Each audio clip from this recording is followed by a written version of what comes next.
ఒక్క రామనామం పట్టుకుని శ్రీరామనామం నిరంతరం పలికినంత మాత్రం చేత ఆ వ్యక్తి యొక్క పాపరాశి దహింపబడి ఉత్తమమైనటువంటి గతుల్ని పొందుతాడు.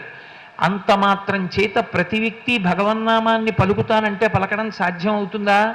అవదు. అలా పలకాలన్న బుద్ధి కూడా ఈశ్వర కటాక్షంగానే కలగాలి. అందుకే నేను భగవన్నామం పలుకుతానని పెద్దలన్న వారెవ్వరూ అనలేదు. రామదాసు గారు కూడా హరునకు విభీషణనకు అద్విజకున్ తిరుమంత్రరాజమై కరికి నహల్యకున్ ద్రుపదకన్యకు నర్తిహరించు చుట్టమై బరగిన ఎట్టి నీ పతితపావన నామము నాదు జిహ్వపై నిరంతరము నటింపచేయుమిక దాశరథి కరుణాపయోనిధి అని అడిగాడు. రామనామాన్ని నా నాలుక మీద నర్తింప చెయ్యవయ్యా రామా అని అడిగాడు తప్ప నేను నీ నామాన్ని పలుకుతానని చెప్పలేదు.